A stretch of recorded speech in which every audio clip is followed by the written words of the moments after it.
I never believed in the supernatural. I thought it was all stories, a way for people to make sense of the unexplainable, or to entertain themselves with late-night tales around a campfire. I had heard about haunted houses, spirits, and creepy objects, but I always dismissed them. That was before I found the mirror. It was a quiet, unremarkable Tuesday afternoon when I stumbled across it. I was browsing through a small antique shop near my apartment, one of those old, dusty places that smelled like history and had shelves cluttered with forgotten treasures. I had no intention of buying anything that day. I just needed a distraction from the routine. But then, I saw it. It was an antique mirror, framed in dark wood with intricate carvings of vines and flowers. The glass had a slight tarnish to it, giving it an old, mysterious aura. At first glance, it seemed like a beautiful, if slightly eerie piece. I could see how it would look striking in the right home. But there was something else about it, something I couldn't quite put my finger on. The shopkeeper, an elderly man with a thick, graying beard, noticed me admiring the mirror. He shuffled over to me, his eyes gleaming with a strange intensity. "You like that one, huh?" he asked, his voice raspy. I nodded, still unsure of why I was drawn to it. "It's beautiful, but what's the story behind it?" The man's smile faded. "That mirror has a history," he said, lowering his voice, as if to make sure no one else could hear. "A dark history. It's been passed down through generations, and each owner, well, let's just say they didn't end up too well." His words struck me like a chill, but I tried to laugh it off. "You mean like it's haunted, right?" He didn't smile. "You could say that, but haunted isn't the right word. It traps souls. Those who look into it too long, well, they don't come back the same. Sometimes they don't come back at all." I laughed nervously, thinking it was just an old man's tall tale. I've heard the haunted object stories before. I wasn't going to fall for that. Still, I couldn't help but feel an uneasy pull toward the mirror. Something about it seemed alive, in a way. "I'm sure it's just an old superstition," I said, trying to sound confident. The man's eyes narrowed, and he stepped closer, his breath heavy with age. "I wouldn't be so sure. That mirror has seen things. People who were never seen again. People who were never found." He hesitated before continuing. "If you take it, make sure you never look into it for too long." I chuckled awkwardly, brushing past his cryptic words. "Thanks for the warning, but I'm not superstitious. I'll pass on this one." But despite myself, I kept coming back to the mirror in my thoughts. It lingered in my mind for days, and the more I thought about it, the more it called to me. I couldn't shake the feeling that I was missing something, a story untold, a mystery that needed solving. By the end of the week, I found myself back at the shop. The mirror was still there, sitting quietly as if it had been waiting for me. This time, the shopkeeper was nowhere in sight. It was just me and the mirror. I hesitated for a moment, but something pushed me forward, curiosity, maybe, or something deeper. I reached out and touched the cold, tarnished glass. The moment my fingers made contact, a strange chill ran through my body. My reflection stared back at me, but something was wrong. My face seemed different. Not distorted, exactly, but somehow darker, more hollow, like a version of me that didn't belong in the real world. I quickly pulled my hand back and stepped away. My heart was pounding. "Get a grip," I muttered to myself. "It's just a mirror, just a mirror." But the feeling wouldn't go away. I couldn't resist. I had to know more. That night, I took the mirror home. It was smaller than I expected, easy to fit in the bay corner of my living room. But from the moment it was in my apartment, the atmosphere felt heavier. It was as if the air had thickened, like something was waiting. I shrugged it off as imagination and went about my evening. But that night, I couldn't sleep. Every time I closed my eyes, I could see the mirror in my mind. It felt like it was watching me. The next day, things started to change. Little things. I would hear strange noises at night, scratching, tapping, like someone was walking around in the other room. I chalked it up to the building's creaky pipes or the wind outside, but I couldn't shake the feeling that something was off. And then, it happened. I woke up one night to the sound of someone whispering my name. My name, in my own apartment. I turned, expecting to see the usual darkness, but instead, there was the mirror, reflecting a shadowy figure. It was me, but it wasn't. The reflection looked wrong, hollow. Its eyes were sunken, and its lips curled into a cruel smile that I had never seen on my face before. I froze. The mirror's surface shimmered, as if the reflection was reaching out to me. Without thinking, I stepped closer to it. My reflection mirrored my movements until it didn't. The figure in the mirror reached out, its hand pressing against the glass, and in a moment of panic, I jerked back. Suddenly, I could hear it. A voice, quiet at first, but growing louder. "Let me out! Let me out!" I scrambled backward, knocking over furniture as I scrambled toward the door. I had to get away from the mirror. But as I turned, I saw the reflection in the hallway mirror. It wasn't mine anymore. It was the same dark, twisted version of me, following me, mimicking my every move. My heart raced, and I bolted out of the apartment, not stopping until I was in the cold, open street. I couldn't breathe. I didn't know if I was losing my mind or if something truly evil had attached itself to me. But I knew one thing. I couldn't go back. I didn't sleep that night, or the next. I couldn't go home. I couldn't bring myself to look in any mirror. But somehow, the voice continued to haunt me. It called to me in whispers, even when there was no mirror around. I would hear it in my dreams, in the depths of my thoughts. And then, one day, I got a call. It was from the apartment manager. "Hey, we found the mirror you left in your apartment," he said, his voice casual. "You didn't want it anymore, right? We're just gonna toss it." I felt my stomach drop. "No!" I shouted. "Don't touch it! You don't understand! It's dangerous!" But it was too late. The line went dead, and all I could do was run back to the apartment. When I got there, the mirror was gone. But something felt off. My reflection in the hallway mirror was still there, waiting for me, with that same twisted, malevolent smile. I never went back. I moved across the country, leaving everything behind. But sometimes, when I look into a mirror, I swear I see it, that thing lurking just beneath the surface. Waiting? I don't know what happened to that mirror. Maybe it's still out there, waiting for someone else to find it. Maybe it's already claimed another victim. But I'll tell you this. If you ever come across a mirror that seems too beautiful, too perfect, be careful. Because some mirrors don't just reflect, they trap, and they never let you go. The curse that followed me home from the graveyard. I remember the first time I walked into that graveyard like it was yesterday. It was a late autumn afternoon, the kind of crisp, golden day where the air is cool enough to make your breath visible, but not cold enough to make you uncomfortable. I had been walking for hours, just letting my feet lead me through the neighborhood as I tried to clear my head. At the time, I didn't believe in curses, ghosts, or any of that supernatural nonsense. I was the type of person who scoffed at ghost stories, laughed at people who believed in haunted houses, and rolled my eyes when friends told me their paranormal experiences. But I never should have gone into that graveyard. The gates to the cemetery were old, iron, and weathered, their rusting bars barely holding up against the years. The first thing that struck me was the silence. The moment I stepped through those gates, the hum of the city around me seemed to vanish. It felt like I had crossed an invisible boundary, like I was no longer in the same world. The ground was uneven, and the tombstones were ancient, weather-worn stones that seemed to have been there for centuries. There were names etched in faded lettering, long forgotten by time. I had no reason to be there, but for some reason, my feet just kept carrying me forward. At first, I told myself I was just there to take in the quiet. It felt strangely peaceful.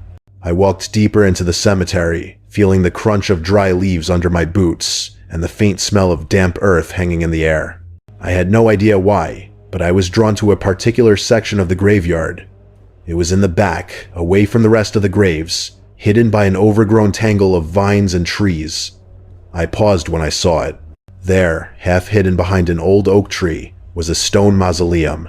It was small and simple, not the grand, impressive kind you see in old movies, but something about it made the hair on the back of my neck stand up. The stone was covered in moss, and the door had a strange, almost unnatural gleam to it, like it had been polished recently despite the years of neglect around it. I told myself to turn around. I didn't belong there. This wasn't a place for someone like me, but curiosity gnawed at me. I slowly approached the mausoleum, drawn by something I couldn't explain. When I reached the door, I reached out and touched the cold stone. It felt unnaturally smooth under my fingers. Suddenly, the air grew thick, and the hairs on my arms stood up. The silence, which had been so calming, now felt oppressive. I stepped back, my heart racing. Something wasn't right. I was about to leave when I heard it. A faint whisper. so soft I thought I was imagining it. I stood still, straining to hear, but nothing came. I turned to leave, but then I noticed something, a name etched into the stone of the mausoleum. It was hard to read at first, the letters worn and cracked, but I could make out enough to see the name Margaret Hale. I don't know why I was so drawn to that name.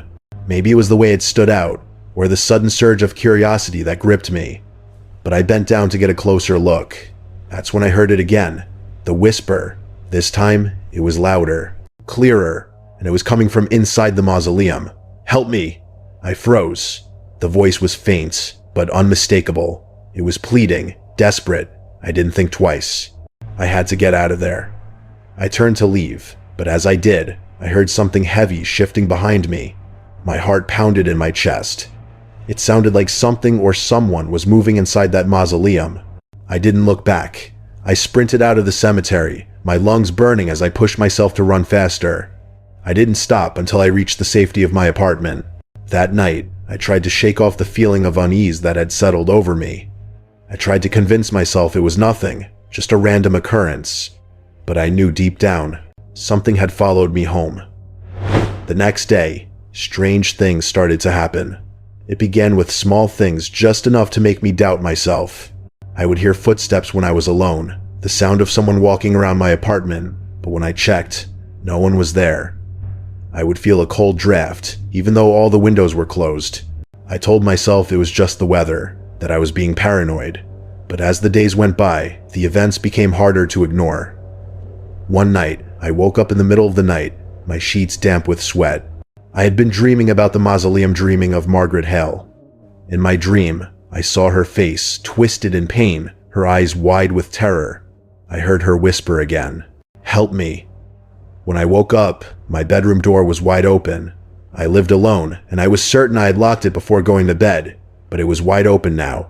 I checked my apartment, and everything was as it should be, but the air felt wrong. The same oppressive weight from the graveyard was there, suffocating me.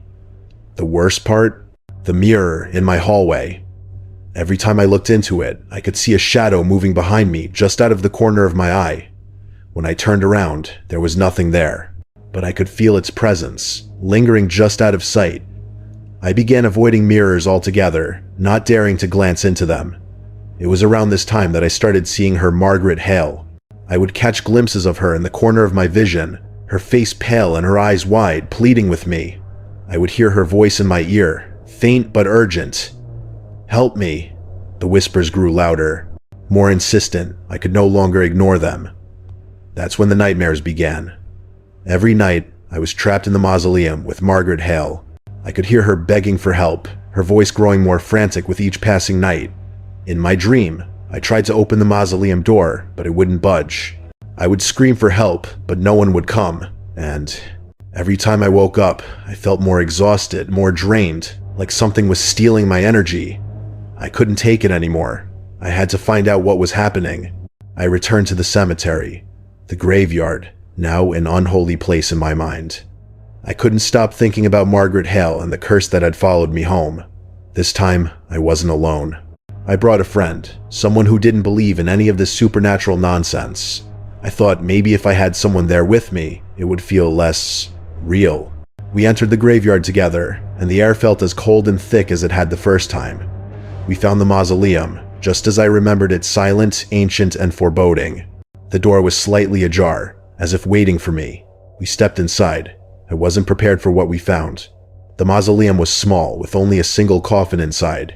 But the coffin was open, its lid cracked, and inside, there was nothing but dust. There were no remains, no body, just a void where something had once been. But on the wall opposite, there was something new, a symbol. It was carved into the stone, a twisted circular design with strange runes surrounding it. I didn't recognize the symbols, but I knew one thing for sure. It wasn't meant to be there. The whispering voice of Margaret Hale filled my ears again, louder than ever before. "Help me." In that moment, I realized the truth. The curse wasn't just a story, it was real, and it had followed me home. I felt the weight of it press down on me, as if the very air was thick with it. My friend screamed, and I turned to find her gone, vanished. There was no trace of her. just an empty space where she had stood. I ran. I didn't stop running until I was miles away, but the curse had followed me. Every night, I hear Margaret Hale's voice. Every mirror seems to reflect her twisted face, and no matter where I go, no matter how far I run, she's always with me. Her voice is constant, and the whispers are getting louder, the air colder.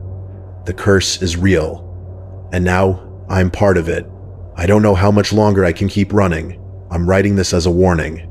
If you ever find yourself near a graveyard, especially one with old, neglected graves, be careful.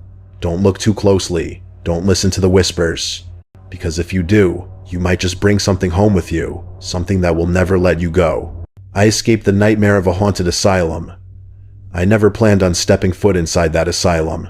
In fact, the thought of it terrified me to my core, even before I knew the dark history behind it. But one thing led to another, and I found myself standing at the front gates of the old abandoned asylum, a place that had been abandoned for decades. What I didn't know then was that the nightmare I was about to face would haunt me forever. It all started with a dare. A simple, innocent dare from a group of friends who thought it would be fun to explore the old asylum. We were all thrill seekers at the time, always chasing the next adrenaline rush. The asylum had been closed for years. Some said it was because of the tragic history it held. Others claimed it was simply too expensive to maintain. There were rumors, of course, about hauntings, strange noises, and the tragic fates of the patients who once called it home. But these were just rumors, right? They couldn't be real. I told myself that. We parked our car in a nearby lot, and as we approached the gates, I felt an uneasy chill run down my spine. The air felt different here, thicker, colder. The towering building loomed before us, a hulking shadow against the setting sun, its cracked windows and overgrown vines, making it look like something out of a horror movie. My friends were excited, talking loudly about what they expected to find inside, but I couldn't shake the feeling that we were walking into something far worse than we realized. "I'm telling you, man," Josh said, laughing. "This place is totally haunted. We're going to find something freaky in there, and I can't wait to scare you guys." I forced a smile, but my stomach twisted with anxiety. The gate creaked as we pushed it open, and the rusty hinges screamed like a warning as we stepped onto the property. The front door to the asylum was broken, hanging at an odd angle, as if inviting us in. We stepped inside, and immediately, the atmosphere changed. It was like the air grew heavier. The building smelled of dampness and decay, and the walls were stained with something dark. We made our way down a long, narrow corridor, the faint sound of our footsteps echoing in the silence. It felt wrong, like we weren't supposed to be there. The deeper we went into the asylum, the more the feeling of unease grew. I kept telling myself it was just my imagination, just the natural fear of being in such an eerie place. But it didn't take long before things started to get strange. It started with the whispers. At first, I thought it was just the wind, or perhaps the creaking of the old building, but as we moved further into the dark hallways, the whispers grew louder. And they weren't just random sounds, they were words. Faint, incomprehensible whispers that seemed to follow us wherever we went. I tried to ignore them, but my heart was racing now. I caught up to the others who were chatting excitedly as we passed through a series of long, dark corridors. The air felt colder with every step, and the hairs on the back of my neck stood up. Something was wrong. That's when I saw it. A door, tucked away at the far end of a dimly lit hallway. Unlike the other rooms, this one was closed, and there was something about it that seemed to pull me in. Against my better judgment, I walked towards it, the floor creaking beneath me with every step. "Hey, where are you going?" Someone called out behind me, but I didn't answer. I had to see what was behind that door. As I reached for the handle, a cold, sharp gust of wind blew past me, making me shiver. It wasn't just the wind. There was something wrong about it. But my curiosity won out. I opened the door. What I saw inside made my blood run cold. The room was dark, but there was enough light from the hallway to make out the shape of something in the center of the room. It was a chair. A strange old chair that was covered in dark stains. The arms and legs chipped and worn. But that wasn't the part that disturbed me. It was the shackles on the arms and legs, rusted and old, like they had been used for something or someone long ago. I stepped forward, my heart pounding, but just as I reached the chair, I heard something behind me, a soft scuffling sound. I spun around, but there was nothing there. The hallway was empty. "Did you hear that?" I whispered to myself. Before I could think about it further, I turned back to the room and froze. The chair had moved. Just an inch, but enough to make my blood run cold. Something was in there with me. I backed away slowly, my legs trembling beneath me, but as I turned to leave, the door slammed shut behind me. I whipped around, panic rising in my chest, but the door wouldn't budge. I was locked in. My breathing was shallow as I tried to force the door open, but it wouldn't give. Then, from the corner of my eye, I saw something moving in the shadows. Figures, shapes. I couldn't make them out clearly, but there were more than one. The whispers started again, but this time they weren't faint. They were right behind me. A voice, cold and chilling, whispered my name. "Help me." I turned to face the darkness, my heart racing, and that's when I saw her. A figure, standing just out of reach. Her face was pale, gaunt, and her eyes were wide, staring at me with an expression that I can only describe as pleading. I couldn't move. I couldn't breathe. I wanted to scream, but nothing came out. My mind screamed for me to run, to do anything, but I was frozen in place. And then, without warning, the shadows lunged at me. I broke free from my paralysis, pushing against the door with all my strength. It flew open, and I stumbled into the hallway, gasping for air. I didn't stop running until I reached the entrance of the asylum. The others were waiting outside, looking at me with confusion. "What the hell happened to you?" Josh asked, his face filled with concern. "You look like you've seen a ghost." I didn't answer him. I couldn't. I was still trembling, my mind racing, and that image of the woman's face burned into my memory. I glanced back at the asylum, my heart pounding in my chest. The windows of the building were dark, but for a moment, I swore I saw a figure standing in one of them, staring down at me. I didn't speak to my friends on the way home. They thought I was just scared, and maybe I was, but it wasn't fear. It was something worse. I had been marked. I knew it. For the next few days, the nightmares began. Every night, I would dream of the asylum, of the woman with the hollow eyes, of the dark figures that moved in the shadows. And every time I woke up, the whispers followed me. They weren't just in my dreams. They were real, lingering in the back of my mind. "Help me," they whispered. But the worst part? It wasn't the whispers. It wasn't the dreams. It was what happened on the last night. I was lying in bed, struggling to fall asleep, when I heard the distinct sound of footsteps. Slow, deliberate footsteps. I sat up, my breath catching in my throat. The footsteps were coming closer, echoing through my apartment. I was alone. I couldn't breathe. I didn't move. I just listened, waiting for the inevitable. The door to my bedroom creaked open, and I saw her again. The woman from the asylum. Her face was pressed against the doorframe, her eyes wide and desperate. She opened her mouth to speak, but nothing came out, only the soft, haunting whisper. "Help me." I don't know how I did it, but I ran. I ran faster than I ever had in my life, out of my apartment and down the stairs. I didn't stop until I was outside, in the cold night air, gasping for breath. That was the last time I ever saw her. The last time I ever heard the whispers. But I know they're still out there. The asylum, the figures, the woman, they're still waiting. I don't go near abandoned places anymore. I don't seek out danger for thrills.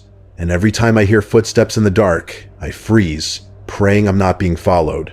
Because once something from that asylum gets close enough, it doesn't let you go. I'm writing this now as a warning.